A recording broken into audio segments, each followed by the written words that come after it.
हरे कृष्णा। क्या हमारे पास कोई ऐसी इन्वेस्टमेंट टेक्निक है जिससे हम पैसा एक का डबल कर सकते हैं 21 दिन के अंदर? जी, हो सकता है हो या ना भी हो, है ना। हमें आज सबसे ज्यादा जरूरत है रिलेशन के अंदर इन्वेस्ट करने की। बात ये हो रही है आजकल कि रिलेशनशिप अंदर से बहुत ही खोखले हुए जा रहे हैं, है ना। हम सोचते हैं, हमारे मन के अंदर एक फैंटेसी होती है हमारे मन में कि हमारा कुछ ऐसा रिलेशन डेवलप हो किसी व्यक्ति के साथ कि वो रिलेशन बहुत लंबा चले या जीवन भर के लिए चले और मैं बहुत खुश रहूं उनसे, है ना। हम चाहते हैं कि हमारा रिलेशन बहुत ही प्रेममय हो, एक दूसरे के प्रति कोई मिसअंडरस्टैंडिंग ना हो, है ना। हम एक दूसरे की जो इच्छा है वो फुलफिल करें, बट ऐसा होता नहीं है। अक्सर फिल्मों में बताया जाता है जैसे प्रेमी और प्रेमिका एक दूसरे को प्रेम के वादे करते हैं, मैं तुम्हारे लिए जान दे सकता हूँ, मैं तुम्हारे लिए पूरी जिंदगी दे सकता हूँ, ये ऐसा वैसा फलाना ढिमकाना, बहुत चीज चलती है। बट क्या होता है कि वो रिलेशनशिप कभी कभी अक्सर देखा जाता है ऐसा कि वो लंबी टिकती नहीं है। वो समय के साथ साथ एक रिलेशनशिप में एक दूसरे के प्रति प्रेम कम हुआ जाता है और समय के साथ साथ वो रिलेशनशिप ड्विंडल होता है और कभी कभी टूट भी जाता है। आजकल कोर्ट में डिवोर्स के बहुत ज़्यादा केस चल रहे हैं।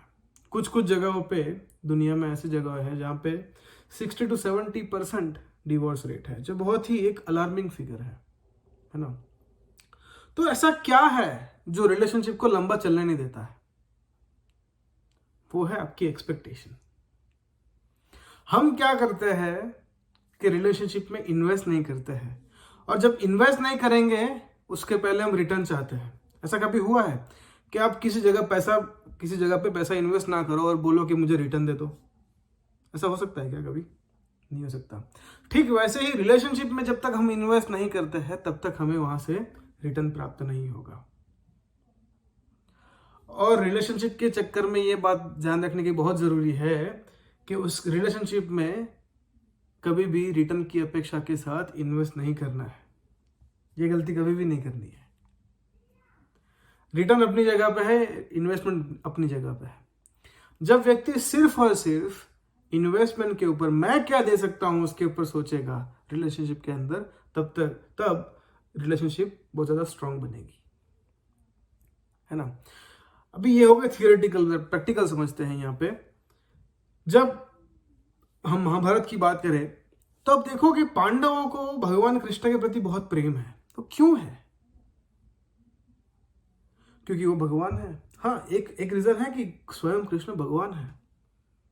बट हमें सीखना है भगवान से कि भगवान रिलेशनशिप को कितना महत्व देते हैं।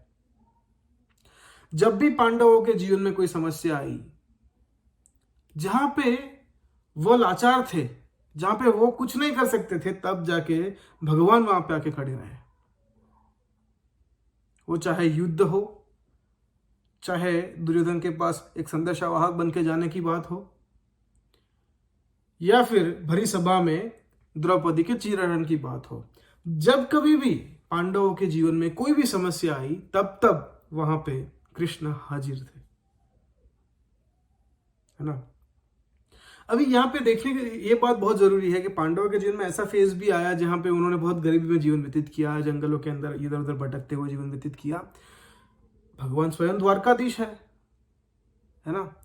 तब जाके उनको कोई धनराशि से कोई ज्यादा मदद नहीं की, उनको काबिल बनाने के लिए मदद की।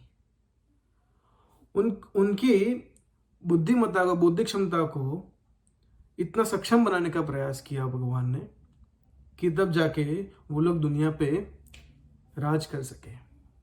महाभारत की युद्ध के अंदर आपने देखा कैसे भगवान ने अर्जुन को ज्ञान दिया। वो युद्ध क्षेत्र में ज्ञान दिया भगवान ने। किसका ज्ञान दिया? भगवत गीता का ज्ञान दिया, है ना। वो ज्ञान प्राप्त करने के बाद अर्जुन को पता चला क्या करना चाहिए, क्या नहीं करना चाहिए। और फिर भगवान ने क्या बोला? ये तो मैंने कहा है तुमसे, अभी तुम्हें जो करना है करो। अभी क्या हम ऐसा कर सकते हैं? हम किसी को एडवाइस देते हैं कुछ करने के लिए तो हम बोलते हैं भाई तुम्हें वैसा ही करना है जैसा मैं चाहता हूँ, अगर वैसा नहीं किया तेरा मेरा रिश्ता खत्म। बोलिए। हम हमारे जीवन में हमारी अपेक्षाओं को रिलेशन के ऊपर स्थान देते हैं, तब जाके ही दिक्कतें आना शुरू करती है। जब व्यक्ति ऐसा काम करता है जो दूसरा व्यक्ति नहीं कर पाता है, वो उसके जीवन में कुछ लैकिंग है, तब जाके ही तो बॉन्डिंग स्ट्रांग बनेगा।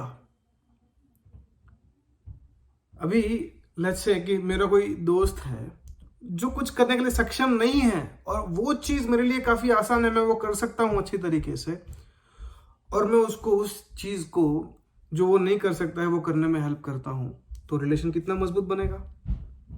हमें सीखना है भगवान राम से।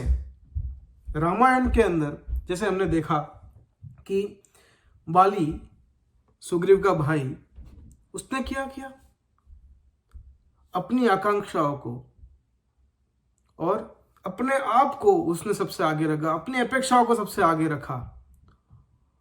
उसने अपने भाई सुग्रीव को सुनने का प्रयास नहीं किया। उसके अहंकार के चक्कर में जब सुग्रीव ने कुछ बताने का प्रयास भी किया, तब भी क्या किया, लात मार के निकाल दिया उसको अपनी जगह से, किष्किंधा से निकाल दिया, सुनने का प्रयास नहीं किया। सोचिए क्यों? क्योंकि अपेक्षा इतनी मजबूत है। और वो बेचारे पर्वत पे जाके रुक रहे हैं सुग्रीव जी, है ना। वहां पे वो, हालांकि बाली जा नहीं सकते थे वहां पे, तो फिर भी वहां पे ऊपर से उड़ उड़ के वहां से जाते थे। उनके कभी कभी ऐसा बताया गया वाल्मीकि रामायण के अंदर कि कभी कभी लात मारते थे वो ऊपर से, हवा में से ही सुग्रीव को लात मार के चले जाते थे। सोचिए, तो उन्होंने सोचा नहीं रिलेशनशिप के बारे में, केवल अपने आप के बारे में सोचा। वहीं पे दूसरी जगह पे भगवान राम के जीवन में सबसे बड़ी समस्या थी कि उनकी पत्नी का अपहरण हो चुका था, सीता मैया का अपहरण हो चुका था। वो समस्या थी उनके जीवन में, पर फिर भी उन्होंने क्या किया, अभी सुग्रीव को जरूरत थी, तो सुग्रीव की जरूरत को समझते हुए उन्होंने मदद की सुग्रीव की और बाली का वध किया, जो जरूरी था, है ना। बाली जिस हिसाब से बाली ने सुग्रीव जी को निकाल दिया था, उनकी पत्नी का, सुग्रीव जी की पत्नी को उन्होंने रख लिया था कैप्चर करके, तो वो सही नहीं था, वो अन्याय था। तो सुग्रीव जी को जरूरत थी, तो भगवान राम ने उनको मदद किया, है कि नहीं। वैसा करने से भगवान राम और सुग्रीव जी के बीच में जो बॉन्डिंग बना, वो पूरी जिंदगी भर तक चला। भगवान राम ने ये नहीं बोला कि यार अभी मेरे को बहुत ज्यादा जरूरत है, मेरी पत्नी को रावण उठा के ले गया है, मेरे को वहां पे जाना है, रावण से युद्ध करना है, मुझे तुम्हारी बहुत आवश्यकता है, अगर तुम मेरी हेल्प करोगे तभी जाके मैं तुम्हारी हेल्प करूंगा। भगवान राम ने ऐसा कुछ बोला नहीं, बोला। भगवान राम ने ये सोचा कि भी जो बाली है उसके अंदर, उसके पास एक वरदान है कि जो सामने उसके युद्ध करने आता है, जो जिसकी तरफ वो देखता है उसकी आदि शक्ति उसको मिल जाती है। हालांकि जब उसके पास अगर ऐसा वरदान होता कि जो उसके सामने आता है उसकी आदि समझ शक्ति, उसकी बुद्धिमत्ता उसको मिल जाती, तो शायद ऐसा नहीं होता। बट उन्होंने वरदान क्या मांगा था कि सामने वाले की आदि शक्ति उसे मिल जाए। तो सुग्रीव जी नहीं कर सकते थे, स्वयं भगवान ही कर सकते थे, तो उन्होंने मदद किया। और फिर बाद में सुग्रीव जी ने भगवान राम को पूरे जीवन भर एक दास की तरह उनकी सेवा की। एक प्रेम संबंध विकसित हुआ दोनों के बीच में। पूरी वो अपनी वानर सेना लेके रावण के साथ लड़ने के लिए चल दिए। भगवान स्वयं हमें उनके उदाहरण से यह सिखाते हैं कि कैसे रिलेशनशिप में एक दूसरे की सहायता कर सकते हैं हम लोग। जब तक हम हमारे संबंध के मध्य में अपनी अपेक्षाओं को रखेंगे, क्या हम दे सकते हुआ ना सोचते हुए क्या मैं ले सकता हूं वो, जब तक हम उसके बारे में सोचेंगे, तब तक ये समझ लीजिए कि हम हमारी रिलेशनशिप की जड़ों को कमजोर कर रहे हैं। जैसे महाभारत है, रामायण है और भगवत गीता है, वैसे शास्त्र जब तक समाज के अंदर एक अभिन्न हिस्सा थे, तब तक लोगों के संबंध में, रिलेशनशिप में इतनी दरारें नहीं आया करती थी। जब से हमने उसका साथ छोड़ दिया है, तब से हमारे रिलेशन बहुत ही कमजोर होने लगे हैं, है ना। तो हमें चाहिए कि फिर से हमारे समाज के अंदर शास्त्र के ज्ञान को प्रचार करें, लोगों के तक पहुंचाए और उसके ज्ञान को हमारे जीवन के अंदर भी उसको हम अपनाकर अपने जीवन को ज़्यादा अच्छा बना सकें। आशा करता हूं आपको आज का यह वीडियो पसंद आया होगा। हरे कृष्णा।